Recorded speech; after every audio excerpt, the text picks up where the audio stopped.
Hey, we have been bombarded by Western medicine, insurance companies, pharmaceuticals, even the media, to think that healing is outside of our power. Now, I want you to check this out because I was doing research today and I was just like, holy mackerel. The average doctor visit is 7 minutes long. Okay. The average woman with pelvic issues sees a minimum of 5 doctors. When these women seek help, 50% of them are dissatisfied with their care. That's a large percentage of women, okay? 35% of women, right? Actually, 35% of all people who go online, they go online after a doctor's visit because they are dissatisfied with their experience at the doctor's office. I couldn't make this up. Women have been dismissed, right? Misdiagnosed, marginalized, lazy science, right? Even the drug effects of many of the stuff that's out there right now hasn't even been tested on women, so we don't even know what's going on with that, right? They've been told that they're stressed out. I've been told that. Have you been told that? Okay, that they're tired, hysterical, and labeled as psychosomatic, even to the point of being called hysterical. And I call this the Dr. Rose Show. And I'm going to tell you right now, it is alive and it does exist. Okay. So that's what we're going to tackle today. But I don't want you to think that all is lost. Okay. Because I really thought that this was an important one to do today. And what I want to do, and if you don't have time to look at this now, just, click share. You'll get it later on. Thank you for watching on the replay. I have a solution for you. I'm going to share with you my Get Your Doctor to Listen to You checklist. And I'm going to review this checklist with you. But if you don't have time, just type in the word Roadshow and you're going to get this checklist on a messenger, right? So here's the deal, right? Here's the deal. By the way, just in case you don't know who I am, I'm Isa Herrera. I'm a pelvic healer. I've helped over 14,000 women come back into their pelvic vitality. And I believe that you're the captain of your own boat. I believe that you are the one that navigates the waters when you go and you see your doctor. But sometimes many of us we don't know what to do, right? And so I'm gonna go through some things, okay? And here's the thing. If you know this is even a crazier stat because I want to say this. Listen, women are 7 times more likely to be sent home mid heart attack in the ER setting. This is just another example of gender bias medicine, which is more than ever, it's here. Okay. So today I'm going to share with you the top things that got me off my Dr. Rose show and the top things that got thousands of women who have come to see me in my healing center in New York City off their Dr. Rose show. And the first one, okay, so we're going to go through 5 steps. The first one is called the white coat effect. And that's why I got my white coat on today. So I'm all official today, right? Now, the white coat effect, and this is really interesting when I went to the research, has been shown that when a doctor wears a white coat, right, his authority increases. We trust them more. They appear more friendly, and we actually find them more attractive. Okay, this is in the literature, right? And many of us, when we see the white coat, and by the way, this happened yesterday. I was getting an IV yesterday. I go to get my IV and my blood pressure goes up. The white coat effect makes us nervous and our vital signs like blood pressure go up, right? And when we're nervous and we are blinded by the white coat, right? And now we know this, we know what the research shows about the white coat. Now we can go into a doctor's office and we see that white coat. Instead of that white coat going boom to us, we're like, oh, I get it. This is psychology, right? And I have to manage and navigate my experience and what I want out of this doctor visit. So the first thing that we have to be aware of is that we can be blinded by the white coat effect, right? So when we see it, we have to realize this and understand that this is that this makes puts us in a position of less power. But we can equalize that by how? By understanding that that's what it does, and by being really, really aware of what's going on in the room, right? I once went to a doctor. Listen to this story. I once went to a doctor, right? This is number two. We're going to step two. First one is white coat effect. The second one is be a client, not a patient. Okay. Everybody type that in. Be a client, not a patient. And if you've had a Dr. Roadshow experience, please put it in there, because I actually got an email today, actually yesterday, from a doctor telling me, how dare I talk about this? And I'm like, well, how dare you email me about this? It's in the research. It's been the experience of thousands of women, and this is not a lie. Okay, I'm not making this up.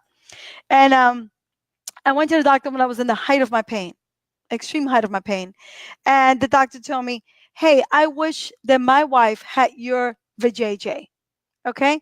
And because it looked perfectly fine from the outside, that can be very confusing for a lot of doctors, right, who are not trained in pelvic health.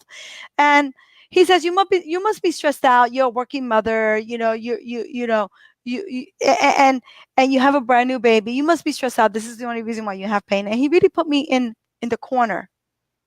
And I internalized that for a long time. I felt like it was my fault. I really did. I felt like crap about myself. I was like, wow, maybe it is that. Maybe it is a psychological illness. And we know that pelvic floor is not a psychological illness. We know that it is a physical condition. Okay. And so I went home and I felt really bad about myself. But in that room, I didn't stand up for myself. I didn't say, hey, doctor, the way you're speaking to me is inappropriate. This is not a way to help me, right? And I should have known that I have the power, because I paid for that visit out of pocket too, not by the insurance. And I should have known at that point that I was the client and not the patient, and I should have behaved as as a client. But instead, I behaved like the patient. I had the white coat against me. I had pain. I wasn't thinking clearly. I didn't want to rock the boat. A lot of women underreport their pain because they don't want the doctor to think that they're being complaining. And this is the true facts, you know. And gender biased medicine is alive, and it has, and many doctors discount women's pain and leaking and prolapse as emotional. But what we have to do is we have to understand that we hold a key to the way this whole scenario between the doctor and the patient is going to play out. That we want to be equals. That we don't want to be treated as, marginalized and put in the corner. That's not going to work anymore, right? And now with the climate of the way things are, we have to be more on our tiptoes. So always behave like the client. You're paying for the visit. When you pay, you have purchasing power. And I encourage all women to purchase the right kind of doctor. One that's going to partner off with you, and one that's going to be, open to what you have to say. So I think that that's really, really important. And step three, one of the most important things about step three is demand equal or better treatment. Okay. First, to understand, right, that I am the client. I'm not your, you're a person that you can talk down to, right, and tell me what's wrong with me. No, I'm going to tell you what's wrong with me. Okay. You have to demand equal or better treatment. And when I was on my Dr. Rose show, I don't know, maybe I saw 20 doctors, 30 doctors. And one day I'll write about it. I haven't written about that yet. And this Dr. Rose show, every single time I went to a doctor, it was just a waste of money, a waste of time. And I became more hopeless and more depressed. And I don't want that for you. And this is why I'm doing what I'm doing, because the time is now to take back control of our power, to take back control of our bodies, to understand what's going on with our bodies, and to be highly educated, and to demand treatment that works for us, right? Because so many times, we just sit there and we just take it. And I'm talking about myself. I'm not talking about everybody. Other women are not like that, but I'm talking about myself. And I'm talking about what my patients have come, and my clients have come into me year after year, almost over a decade, talking to me about. Okay. This is a real thing. And demanding equal treatment is one of the most important things. Do not downplay your symptoms to your MD, right? And sometimes they're like, they want to get you out of the office room. The average visit is 7 minutes, and they'll give you a prescription. And what do? We take that prescription, right? We just take it. We like put it in our purse and we go and we fill it. And the doctor hasn't even told us what the side effects of it are.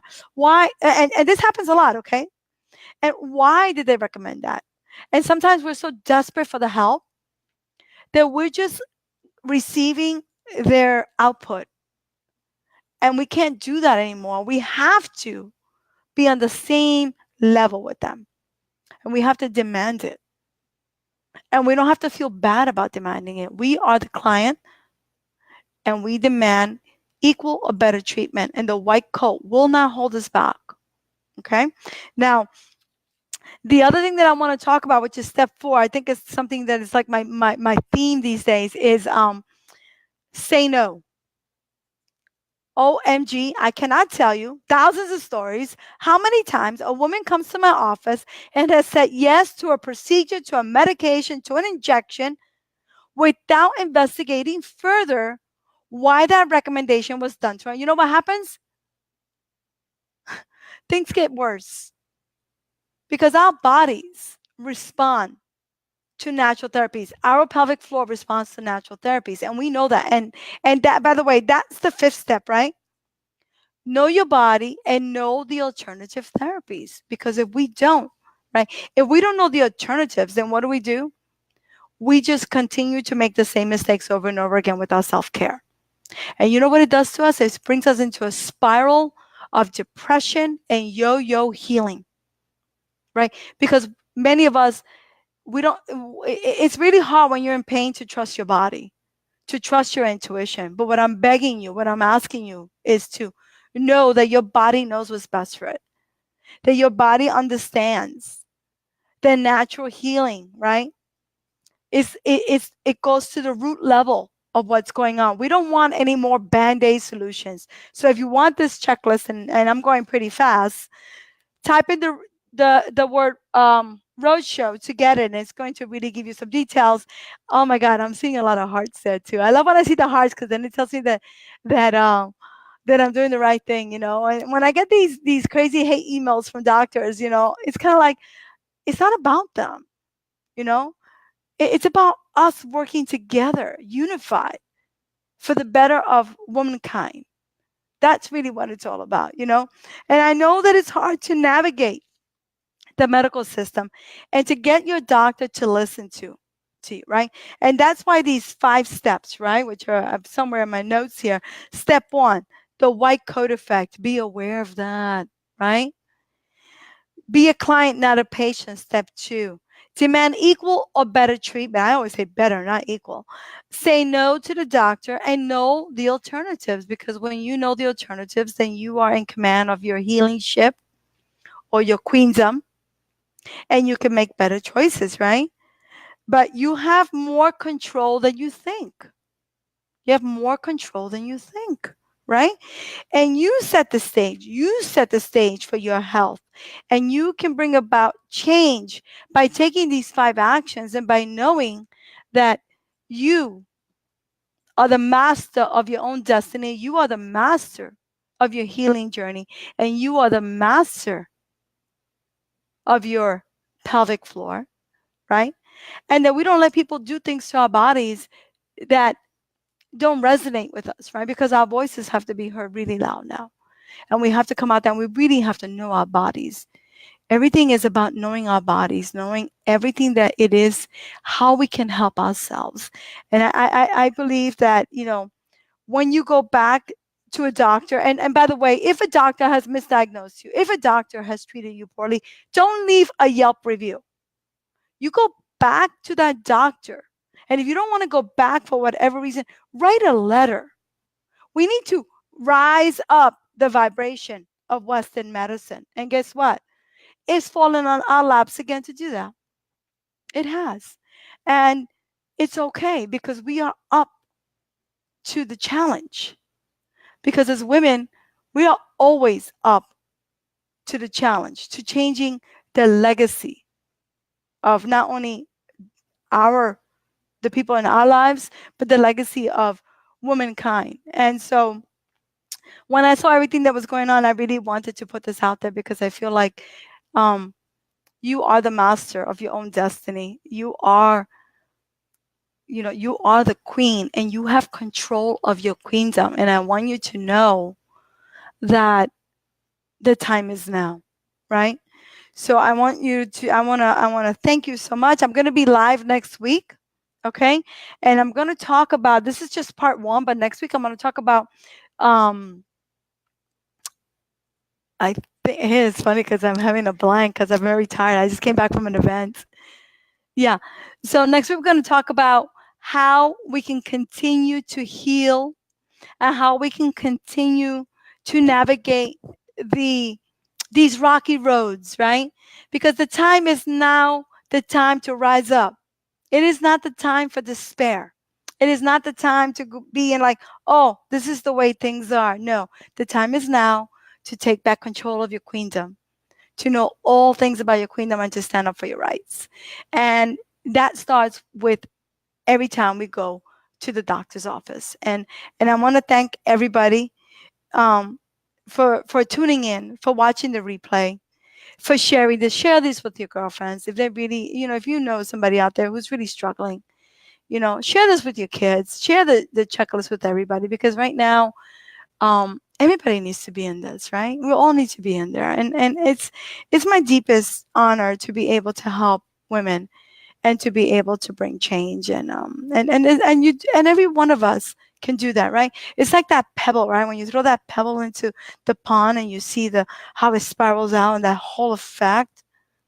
Well, that's the effect that each and every one of us has on ourselves, on our children, our grandchildren, on our spouses, on our partners, on our businesses, right? It all starts with us. And that's what I wanted to talk about. And that's why I created this thing today, right? Get your doctor to listen to you in 5 easy steps. Okay. Thank you so much, everyone. Isa Herrera here from pelvicpainrelief.com. I'm going to be live again next Friday. And put in your questions. I'm going to go back and answer your questions. So don't worry if you have a question in there and think that I'm not going to answer it. I will go back and answer it. And I just want you to know that you are in command of your queendom. And you're the only one. And yes, I know it can be hard, but I know you're up to the task. Big love to everybody. I love you guys so much. I really do.